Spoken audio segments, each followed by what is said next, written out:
بسم اللہ الرحمن الرحیم۔ دمشق کے لوگ ان کے استقبال کے لیے دوڑ پڑے اور شہر سے کچھ دور جا کر نعروں سے ان کا استقبال کیا۔ شہر میں داخل ہوئے تو عورتوں کا ایک ہجوم راستے میں اپنے گھروں کے دروازوں میں اور چھتوں پر کھڑا داد و تحسین کے نعرے لگا رہا تھا۔ عورتیں بازو بلند کیے لہرا رہی تھیں۔ قافلہ ایک وسیع میدان میں رکا اور اونٹوں کو بٹھا کر ان سے سامان اتارا جانے لگا۔ ایک گھڑ سوار موسیٰ کے پاس آ کر رکا اور وہ گھوڑے سے اترا۔ اس نے موسیٰ کو الگ کر کے ایک پیغام دیا جو کوئی اور تو نہ سن سکا، لیکن یہ پیغام آج تک تاریخ میں محفوظ ہے۔ پیغام خلیفہ ولید بن عبد الملک کے بھائی سلیمان بن عبد الملک کی طرف سے تھا، جس کی حیثیت صرف یہ تھی کہ وہ خلیفہ کا چھوٹا بھائی تھا۔ پیغام لانے والا کوئی معمولی حیثیت کا قاصد نہیں بلکہ سلیمان کا خاص آدمی تھا۔ سلیمان بن عبد الملک نے آپ کے لیے پیغام دیا ہے، اس سوار نے کہا۔ انہوں نے کہا ہے کہ امیر المؤمنین ایسی بیماری میں مبتلا ہیں کہ کسی بھی وقت ان کا انتقال ہو سکتا ہے۔ آپ ان سے ملنے نہ جائیں، نہ انہیں کوئی تحفہ یا مال غنیمت کا حصہ دیں۔ کچھ دن انتظار کریں، ان کے انتقال کے بعد امیر المؤمنین سلیمان ہوں گے، پھر تحفے اور کنیزیں اور مال غنیمت ان کو پیش کریں۔ کیا یہ حکم ہے، درخواست ہے یا مشورہ ہے؟ موسیٰ نے پوچھا۔ کچھ بھی سمجھ لیں، پیغامبر نے کہا۔ میں نے آپ کو پیغام دے دیا ہے۔ سلیمان کو میرا سلام کہنا، موسیٰ نے کہا۔ میں یہ گناہ کبھی نہیں کروں گا کہ سلیمان کے بھائی کی موت کا انتظار کروں۔ یہ اسے کہنا میں امیر المؤمنین کے حکم پر آیا ہوں اور ان کے پاس ہی جاؤں گا۔ اگر خدا نخواستہ ان کا انتقال ہو گیا تو ان کا جانشین ان کا بڑا بیٹا ہو سکتا ہے۔ ضروری نہیں کہ سلیمان ہی ان کا جانشین ہو، لیکن اس وقت امیر المؤمنین ولید ہے۔ میں ان کے آگے جواب دہ ہوں۔ جو دینا ہے انہی کو دوں گا اور جو لینا ہے وہ انہی سے لوں گا۔ میں سب سے پہلے انہی سے ملوں گا۔ نہیں امیر، پیغمبر نے کہا، آپ امیر المؤمنین سے نہیں مل سکتے۔ سلیمان ان کا بھائی ہے، اس نے سختی سے منع کیا ہے۔ امیر المؤمنین بیمار ہیں اور طبیب نے سختی سے کہا ہے کہ ان کے پاس کوئی نہ آئے۔ سلیمان کا پیغام لانے والا چلا گیا۔ موسیٰ بن نصیر کو بہت مایوسی ہوئی۔ وہ تو فوراً خلیفہ ولید کے پاس جانا چاہتا تھا۔ اللہ نے اس کی مراد پوری کر دی۔ وہ اس طرح کہ کسی نے اسے بتایا کہ طبیب کو منع کرنے کے باوجود خلیفہ ولید مسجد میں نماز جمعہ پڑھنے جا رہا ہے۔ وہ نماز پڑھنے نہیں بلکہ نماز پڑھانے جا رہا تھا۔ اسے محسوس ہونے لگا تھا کہ وہ زیادہ دن زندہ نہیں رہ سکے گا۔ اس کی خواہش تھی کہ وہ آخری بار امامت کی سعادت حاصل کر لے۔ وہ مرد حق تھا، ہر لحاظ سے مرد مومن تھا۔ سلطنت اسلامیہ کی توسیع اور فروغ اسلام میں وہ بہت دلچسپی لیتا تھا۔ محمد بن قاسم کو سندھ پر حملے کی اجازت اسی نے دی اور اس کی پشت پناہی کی تھی۔ طارق بن زیاد کو اسی نے انلس پر چڑھائی کی اجازت دی تھی اور اس کی ضروریات کا خیال کیا تھا۔ موسیٰ کو جو ہی پتہ چلا کہ خلیفہ مسجد میں آ رہا ہے تو اس نے حکم دیا کہ خلیفہ کے لیے جو تحفے اور مال غنیمت الگ کیا گیا تھا وہ فوراً مسجد میں پہنچا دیا جائے۔ موسیٰ مسجد میں گیا۔ خلیفہ ولید انتہائی نقاہت کے باوجود مسجد میں آ گیا تھا۔ موسیٰ اسے ملا۔ طارق بن زیاد اور مغیث رومی بھی خلیفہ سے ملے۔ خلیفہ پر جذبات کی شدت سے رقت طاری ہو گئی۔ نماز کے بعد موسیٰ نے خلیفہ ولید کو مسجد میں ہی تحفے اور مال غنیمت پیش کیا۔ اس قدر بیش قیمت اشیاء دیکھ کر خلیفہ کی آنکھیں حیرت سے باہر آنے لگیں۔ دیکھنے والے انگشت بدنگاہ رہ گئے۔ خالص سونے کی اشیاء کبھی دیکھی نہ سنی تھی۔ خلیفہ کا بھائی سلیمان بھی وہیں تھا۔ اس کے چہرے پر قہر و غضب کا تاثر تھا اور وہ موسیٰ کو یوں دیکھتا تھا جیسے اس کا بس چلے تو موسیٰ کو زندہ درگور کر دے۔ اسے توقع تھی کہ ولید کی موت چند دن ہی دور رہ گئی ہے۔ اب موسیٰ نے ایسی حرکت کی جس کی توقع موسیٰ کے کردار کے آدمی سے نہیں کی جا سکتی تھی۔ انلس کی تاریخ کا یہ ایک مشہور واقعہ ہے جو تمام مستند مورخوں نے لکھا ہے۔ موسیٰ نے دوسری اشیاء پیش کر کے آخر میں سونے کی وہ میز پیش کی جو طارق بن زیاد کو تلیتا کی فتح کے بعد حاصل ہوئی تھی۔ یہ میز تاریخ کے لشکر کے مجاہدین نے ایک گھوڑا گاڑی کو روک کر راہبوں سے لی تھی جو اس گاڑی میں سوار تھے اور تلیتا سے بھاگ رہے تھے۔ یہ میز حضرت سلیمان علیہ السلام کی بتائی گئی تھی۔ پہلے بیان ہو چکا ہے کہ موسیٰ جب تلیتا گیا تو اس نے یہ میز تاریخ سے حکمن لے کر اپنے پاس رکھ لی تھی۔ اس وقت اس میز کے 3 پائے تھے۔ جب یہ میز تاریخ کو ملی تھی اس وقت اس کے پورے 4 پائے تھے۔ موسیٰ کو بتایا گیا تھا کہ یہ میز پر اسرار ہے۔ راہبوں نے اس کے متعلق خبردار کیا ہے کہ یہ میز صرف عبادت گاہ میں رکھی جا سکتی ہے، اگر کوئی شخص اسے اپنی ذاتی ملکیت میں رکھے گا تو وہ تباہ و برباد ہو جائے گا۔ موسیٰ اس میز سے وابستہ یہ روایت سن کر ہنس پڑا تھا۔ اس نے میز کو اپنی ملکیت میں رکھ لیا تھا اور اس کا چوتھا پایا سونے کا بنوا کر اس میں لگا دیا تھا، جو بالکل الگ تھلگ لگتا تھا۔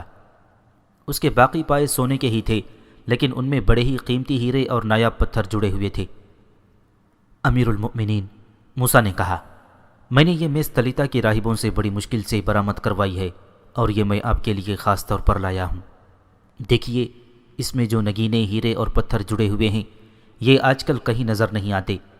یہ میز حضرت سلیمان علیہ السلام کی ملکیت تھی اور نہ جانے کس طرح انلس میں پہنچی۔ خلیفہ ولید میز کو ہر طرف سے دیکھنے لگا۔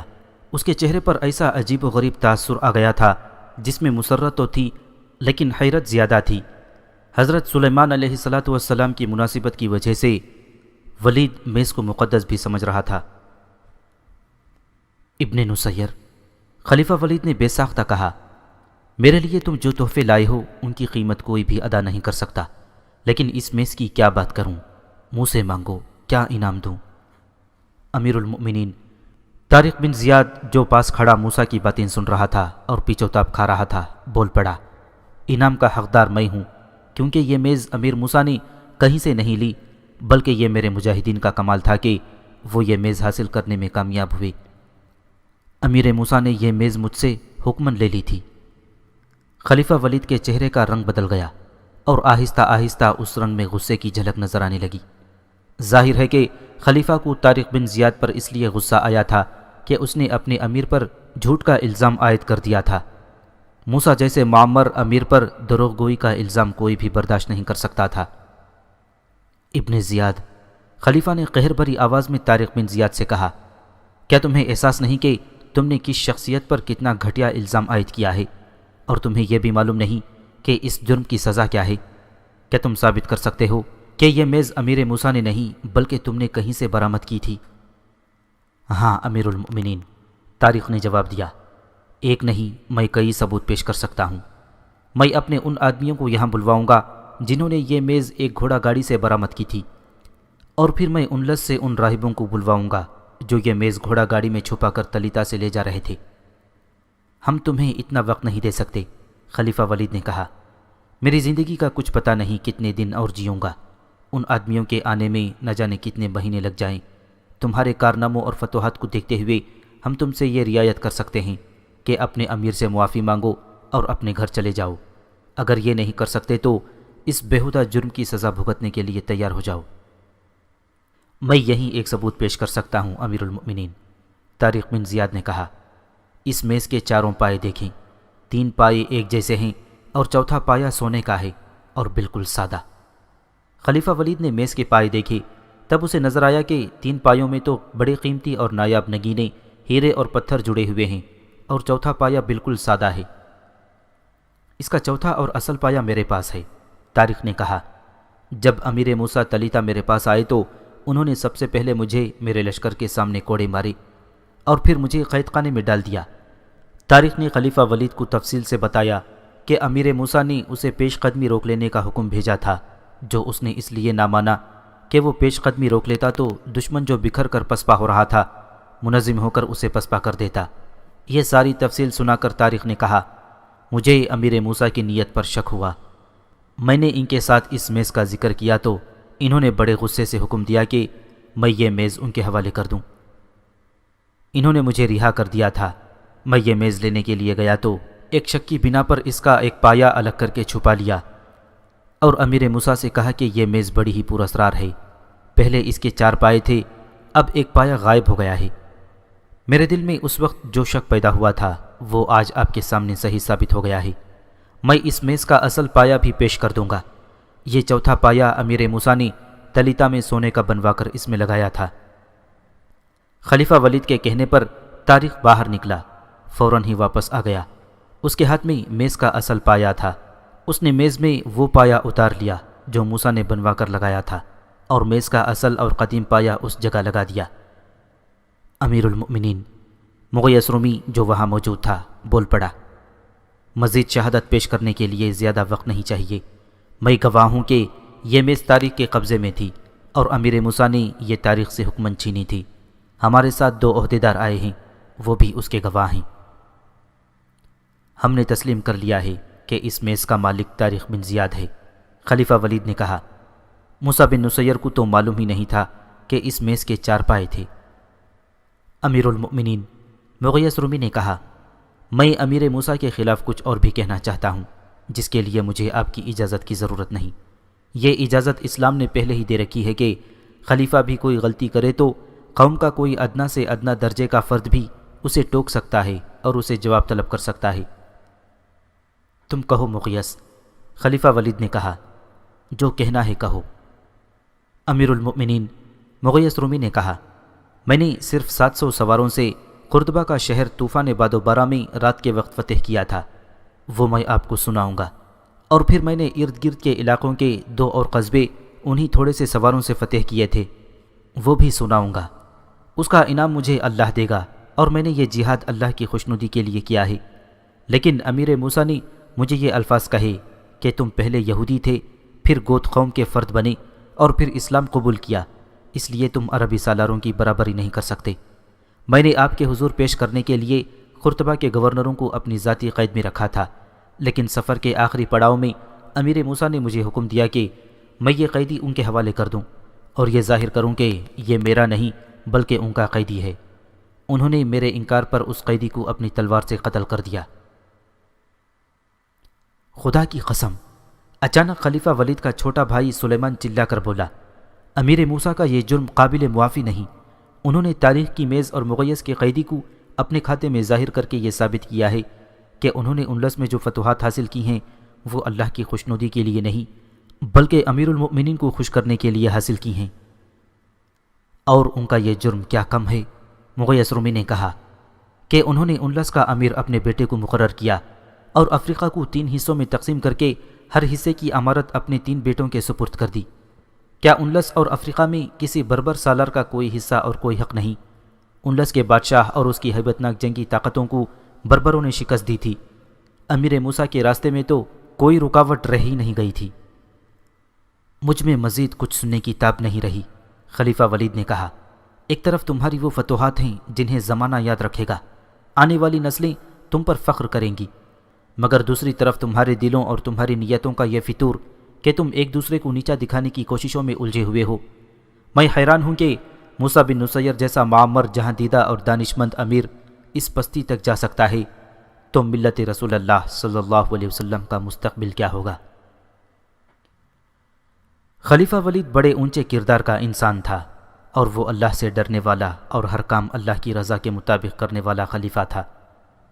ان دنوں وہ خاصا بیمار تھا، طبیب نے اسے بستر سے اٹھنے سے منع کر رکھا تھا، لیکن اس اطلاع پر کہ اندلس کے فاتحین آ رہے ہیں، نہ صرف وہ اٹھ کھڑا ہوا بلکہ اس نے نماز جمعہ مسجد میں پڑھنے کا ارادہ کر لیا۔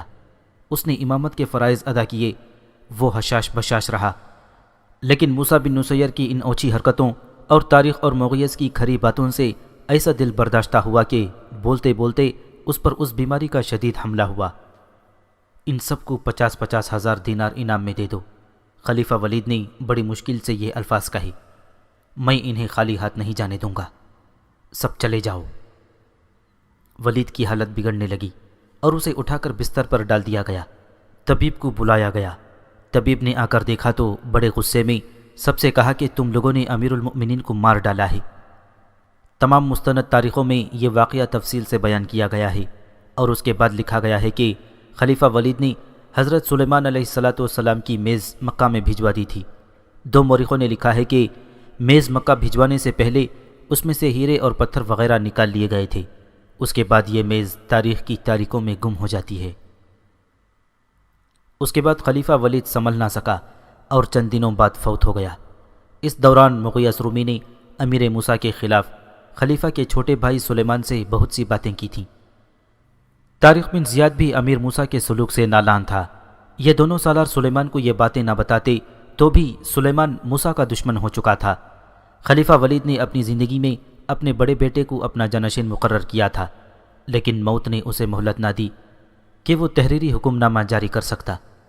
اس سے سلیمان نے یہ فائدہ اٹھایا کہ وہ خود خلیفہ بن گیا اور اس کا خطبے میں نام شامل ہو گیا۔ اس نے پہلا کام یہ کیا کہ موسیٰ بن نصیر کو اپنے دربار میں طلب کیا۔ پہلے بیان ہو چکا ہے کہ موسیٰ سے سلیمان نے یہ خواہش ظاہر کی تھی کہ موسیٰ انلس کے تحفے اور مال غنیمت کا حصہ ولید کو پیش نہ کرے، لیکن موسیٰ نے اس کی یہ خواہش پوری نہ کی۔ ایک تو سلیمان کے دل میں موسیٰ کے خلاف یہ ناراضگی تھی کہ اس نے اس کی بات نہیں مانی تھی، اور یہ ناراضگی اس وقت دشمنی کی صورت اختیار کر گئی جب سلیمان نے وہ تحفے اور مال غنیمت دیکھا جو موسیٰ نے ولید کو پیش کیا تھا۔ یہ تو نایاب اور بے تحاشا قیمتی خزانہ تھا۔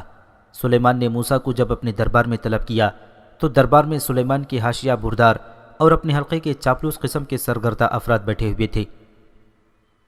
موسیٰ بن نصیر: سلیمان نے کہا، آج سے تم کسی بھی ملک کے امیر نہیں ہو، تم بددیانت، جھوٹے اور خائن ہو۔ سلیمان نے بھرے دربار میں میز کا واقعہ سنایا اور پھر مغیث رومی نے جو الزام موسیٰ پر عائد کیے وہ سنائے اور کچھ الزام اپنی طرف سے عائد کر کے حکم دیا، اسے قید خانے میں ڈال دو۔ تقریباً تمام مسلم اور غیر مسلم مورخ لکھتے ہیں کہ کردار کے لحاظ سے سلیمان اپنے بھائی ولید سے بالکل الٹ تھا۔ ولید کو اگر دن کی روشنی میں تشبیہ دی جائے تو سلیمان سیاہ کالی رات کی مانند تھا۔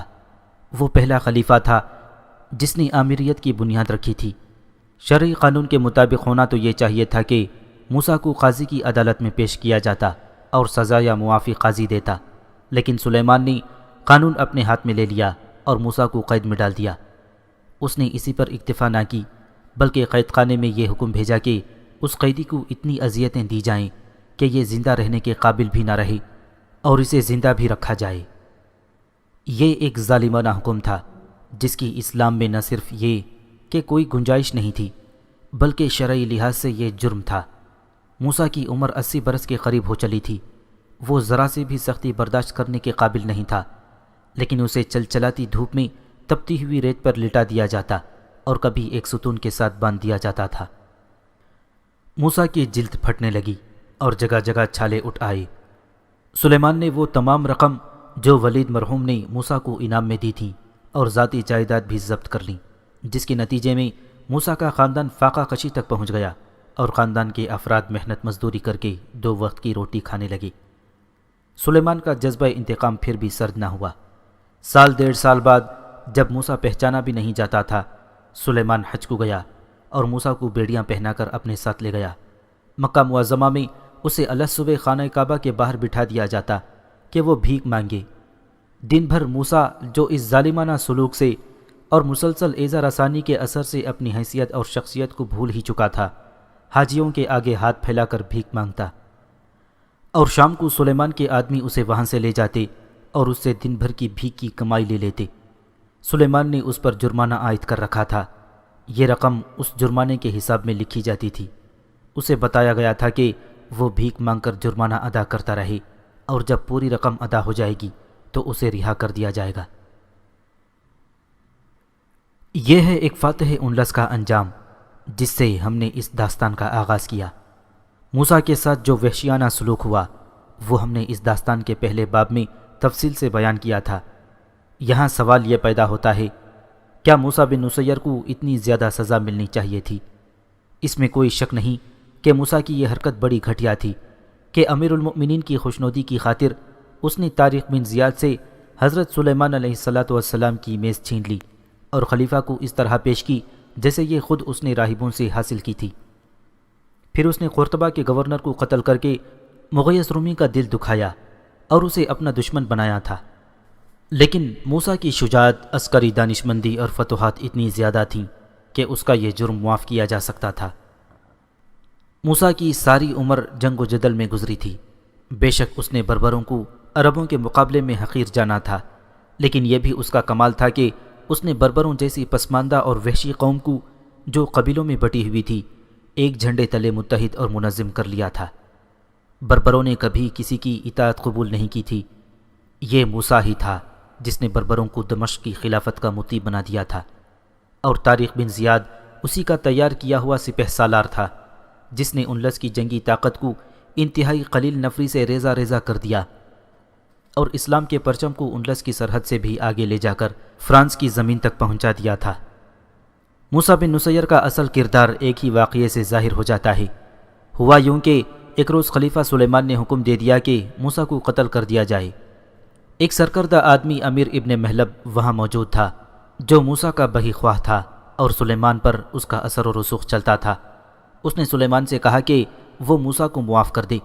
سلیمان نے ابن محلب کی اتنی سی بات مانی کہ موسیٰ کو قتل نہ کیا اور اسے معاف نہ کیا۔ ابن محلب غصے کی حالت میں قید خانے میں گیا۔ اس نے دیکھا کہ موسیٰ بن نصیر دھوپ میں کھڑا ہے اور اس کا سر ڈول رہا ہے۔ پھر وہ گر پڑا۔ اسے کوٹری میں لے چلو، امیر ابن محلب نے حکم دیا، اور اسے پانی پلاؤ۔ موسیٰ کو اٹھا کر کوٹری میں لے گئے۔ اس کے منہ میں پانی ڈالا گیا اور اس کے سر اور چہرے پر پانی پھینکا گیا تو وہ ہوش میں آ گیا۔ مجھے پہچانتے ہو ابن نصیر؟ ابن محلب نے پوچھا۔ ہاں، موسیٰ نے بڑی مشکل سے آنکھیں کھولتے ہوئے جواب دیا۔ تو میرا دوست ابن محلب ہے۔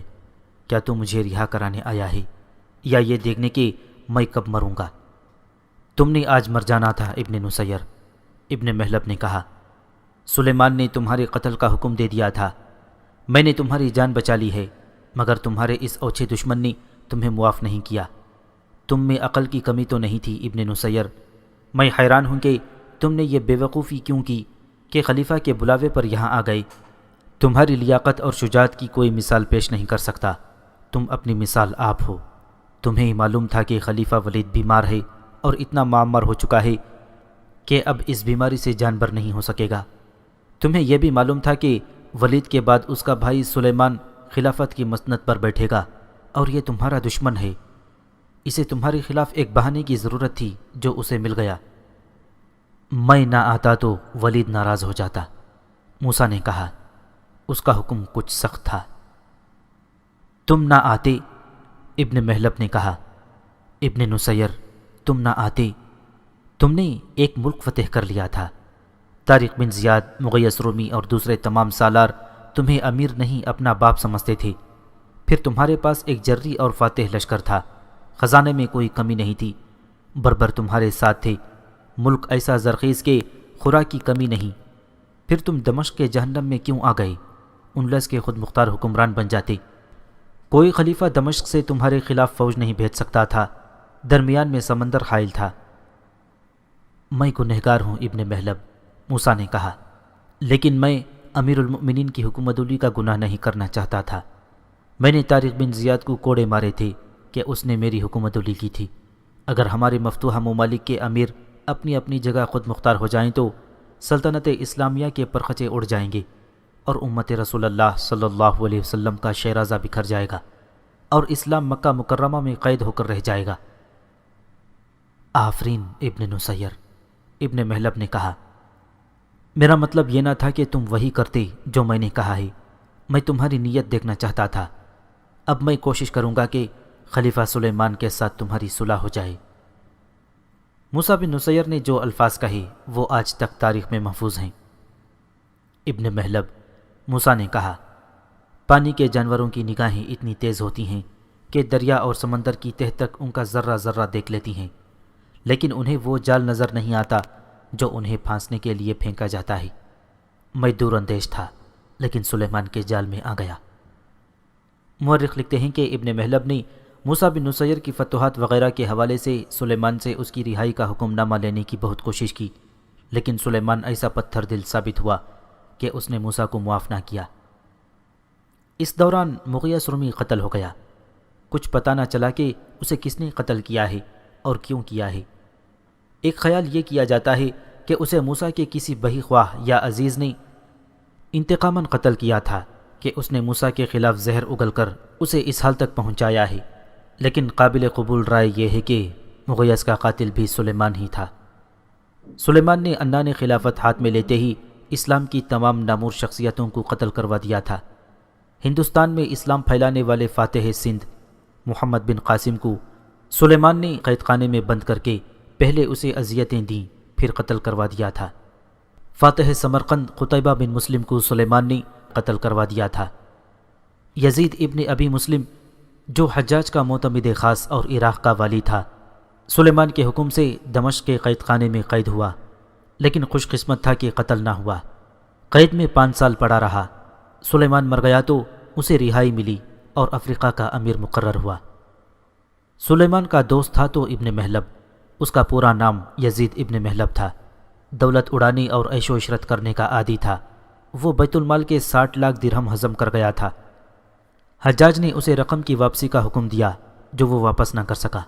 حجاج نے اسے قید خانے میں ڈال دیا تھا جہاں سے وہ فرار ہو گیا، اور اس وقت واپس آیا جب حجاج فوت ہو چکا تھا۔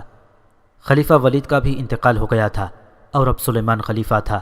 سلیمان نے اسے پھر پہلے والا رتبہ دے دیا اور کہا محلب کی اولاد کی طرف کوئی آنکھ اٹھا کر بھی نہیں دیکھ سکتا۔ سلیمان کے یہ الفاظ تاریخ کے ریکارڈ میں موجود ہیں۔ اس سے اندازہ ہوتا ہے کہ سلیمان جس قسم کا خود بدتنیت، بددیانت اور بد کردار تھا، ایسے ہی کردار کے لوگوں کو وہ رتبے اور عہدے دے کر اپنے ساتھ رکھتا تھا۔ طارق بن زیاد اس حد تک خوش قسمت تھا کہ سلیمان کے ہاتھوں قتل نہ ہوا، شاید اس لیے کہ طارق بربر تھا اور سلیمان کے ساتھ اس کی کوئی خاندانی دشمنی نہیں تھی، نہ اس کی سلیمان کے ساتھ اقتدار کی یا کسی اور قسم کی سیاست چل رہی تھی جیسی حجاج بن یوسف کے ساتھ چلتی تھی۔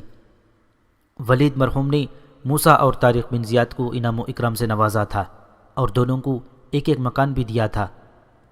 سلیمان نے موسیٰ کو انعام کی رقم اور مکان سے محروم کر دیا تھا، لیکن طارق کو مزید نقد انعام دیا اور اسے کہا کہ وہ باقی زندگی گھر میں گزارے۔ کسی بھی تاریخ میں تفصیل سے نہیں لکھا کہ طارق بن زیاد نے باقی عمر دمشق میں گزاری یا اپنے وطن شمالی افریقہ چلا گیا تھا۔ تاریخ اتنا ہی بتاتی ہے کہ سلیمان نے طارق کو کسی بھی جنگ میں شامل ہونے سے روک دیا تھا۔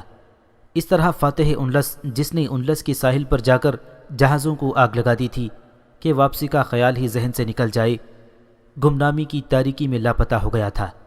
لیکن کیوں کر خس و خاشاک سے دب جائے مسلمان، جسے رسول اللہ صلی اللہ علیہ وسلم نے خواب میں فتح کی بشارت دی تھی، اس کا نام گمنامی میں ایسا ابھرا کہ آج دنیا اسلام کے بچے بھی طارق بن زیاد کا نام لیتے ہیں، اور کوئی غیر مسلم بھی انلس کا ذکر کرتا ہے تو طارق بن زیاد کو نہ صرف یاد کرتا ہے بلکہ اسے خراج تحسین پیش کرتا ہے۔ موسیٰ بن نصیر قید خانے میں گل سڑ رہا تھا، ادھر اس کا بیٹا عبدالعزیز امیر انلس اس ملک کے لوگوں کی کایا پلٹ رہا تھا۔ عبدالعزیز زاہد و پارسا تھا، اسلام کا، رسول اللہ صلی اللہ علیہ وسلم کا شیدائی تھا۔ اس نے مدبرانہ طرز حکومت اور اسلامی اصولوں کی پابندی سے مسلمانوں اور عیسائیوں میں اتحاد پیدا کر کے دونوں کو ایک قوم بنا دیا تھا۔ انلس میں بیگار اور غلامی کا رواج تھا۔ وہاں کے عیسائی اور یہودی عمرہ، رؤسا اور جاگیردار غریب کسانوں اور مزدوروں کو روٹی کپڑے کے عوض غلاموں کی طرح استعمال کرتے تھے۔ ان غریبوں کو اپنی زمین خریدنے اور اپنا مکان بنانے کا حق نہیں تھا۔ عبدالعزیز نے اس ظالمانہ سلسلے پر پابندی عائد کرنے کے بجائے یہ حکم جاری کیا کہ جو مزدوری پیشہ شخص اسلام قبول کر لے گا وہ بیگار اور غلامی سے آزاد ہوگا اور اسے زمین اور مکان کے مالکانہ حقوق ملیں گے۔ اس حکم یا قانون کے یہ اثرات دیکھنے میں آئے کہ لوگ جوق در جوق مسلمان ہونے لگے۔ عیسائیوں اور یہودیوں کی عبادت گاہیں ویران ہونے لگیں اور مسجدوں کی تعمیر شروع ہو گئی۔ اسپین کے بعض شہروں میں آج بھی اس دور کی بڑی خوبصورت مسجدیں موجود ہیں۔ عبدالعزیز نے انلس کے کچلے مسلے ہوئے عوام کا معیار زندگی بلند کیا اور انہیں باعزت زندگی دی۔ عیسائیوں کے مذہب میں ان کی عبادت گاہوں اور مذہبی اداروں میں مداخلت نہ کی۔ البتہ پادریوں نے مذہب کے پردے میں جو بدکرداری روا رکھی تھی وہ ختم کر دی، اور بڑے پادریوں نے اپنی جو حکمرانی قائم کر رکھی تھی اس کا بھی خاتمہ کر دیا۔ عبدالعزیز انلس کا پہلا امیر یعنی حکمران تھا۔ مسلسل جنگ و جدل کی وجہ سے ملک میں انتشار بد نظمی اور عدم اعتماد کی کیفیت طاری تھی۔ لوگ گھروں سے ادھر ادھر بھاگ گئے تھے۔ عبدالعزیز نے ایسی فضا پیدا کر دی کہ بھاگے ہوئے لوگ واپس آ گئے۔ عبدالعزیز نے جاگیرداروں اور نوابوں کی بے تاج بادشاہی کا بھی خاتمہ کر دیا اور عوام کو تعظیم و تکریم دی۔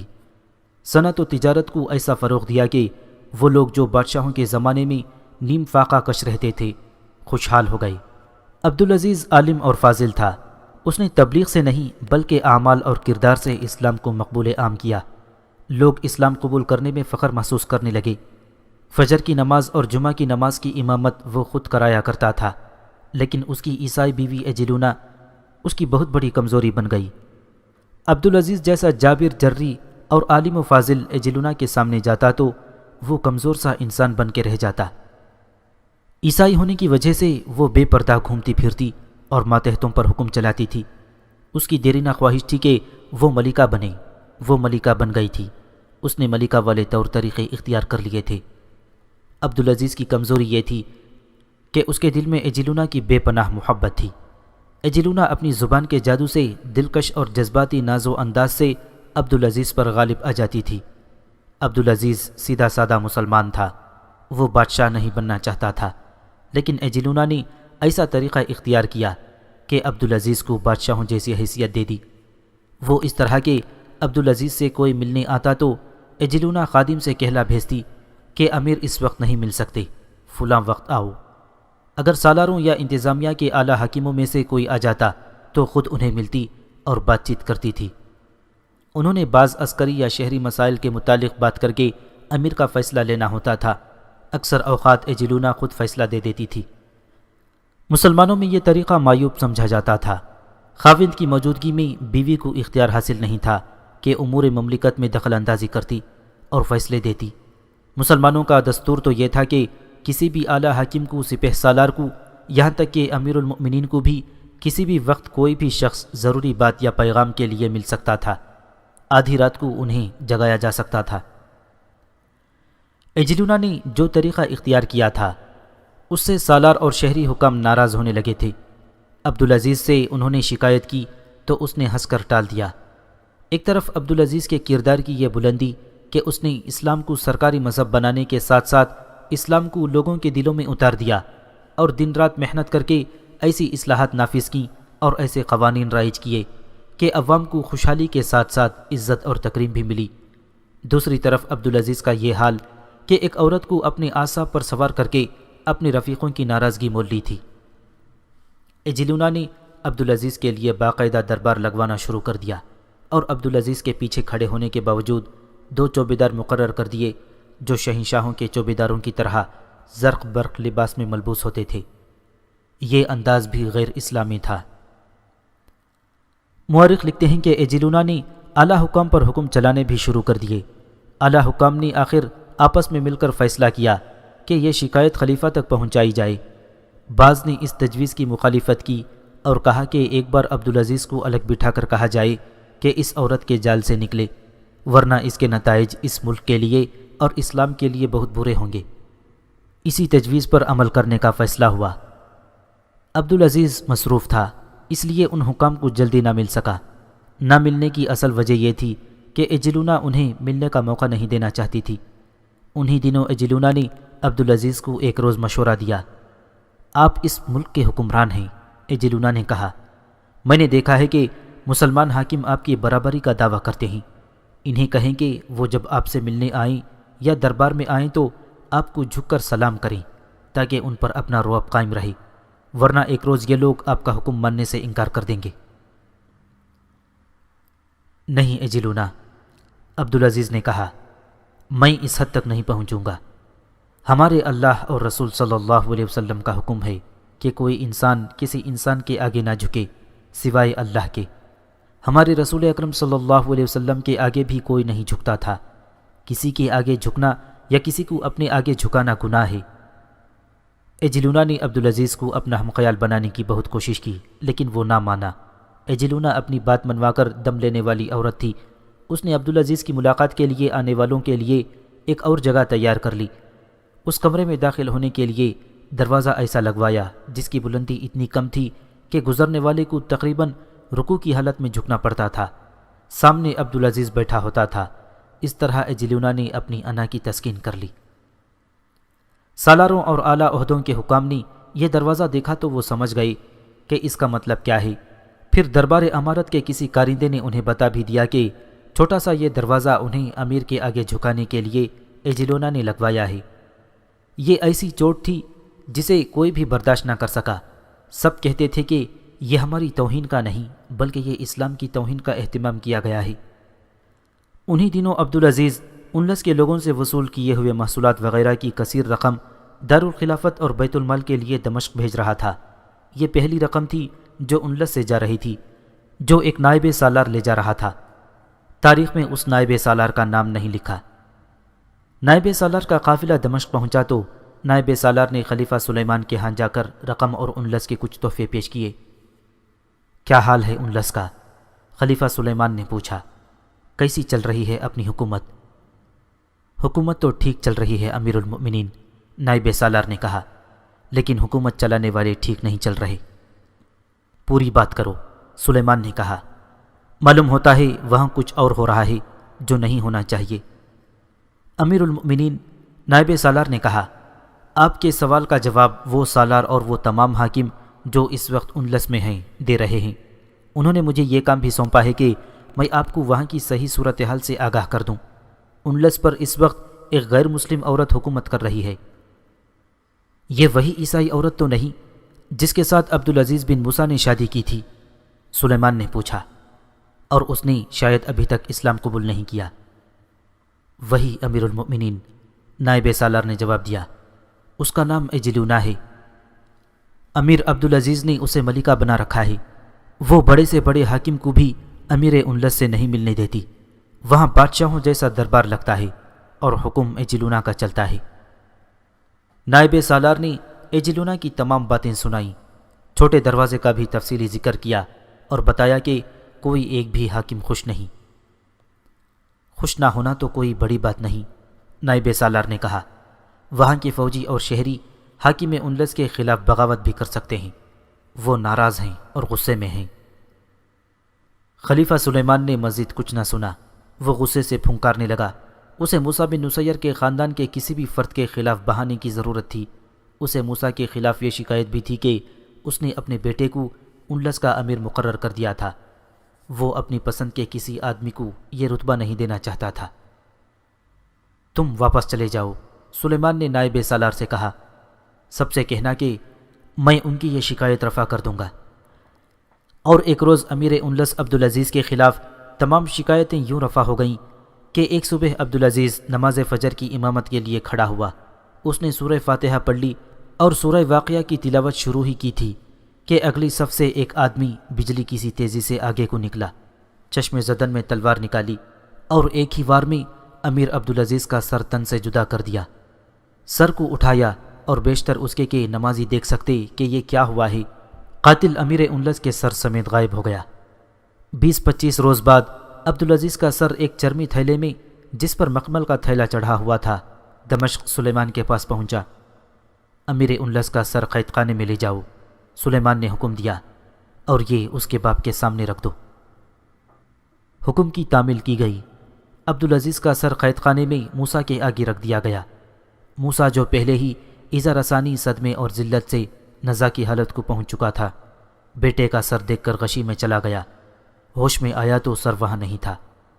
موسیٰ نے بیٹے کا سر دیکھ کر کہا تھا، انہوں نے ایسے آدمی کو قتل کر دیا ہے جو دن کو عدل و انصاف کے ساتھ انتظامی کام کرتا تھا اور رات کو اللہ کی عبادت کرتا تھا۔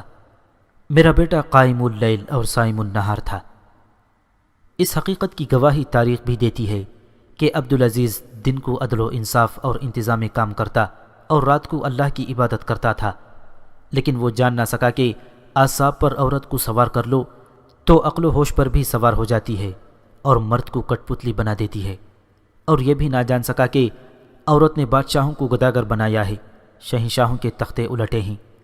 یہی لغزش عبدالعزیز سے کچھ نادانستہ اور کچھ دانستہ سرزد ہوئی کہ اس نے ایک عورت کا طلسم اپنے اوپر طاری کر لیا تھا۔ موسیٰ بن نصیر دانشمند اور جہاندیدہ آدمی تھا، لیکن وہ انسانی فطرت کی دوسری کمزوری کا شکار ہو گیا تھا۔ یہ بھی انسانی فطرت کی کمزوری ہے کہ کسی انسان کے آگے لوگ جھک جائیں تو وہ آدمی اپنے آپ کو خدا سمجھنا شروع کر دیتا ہے۔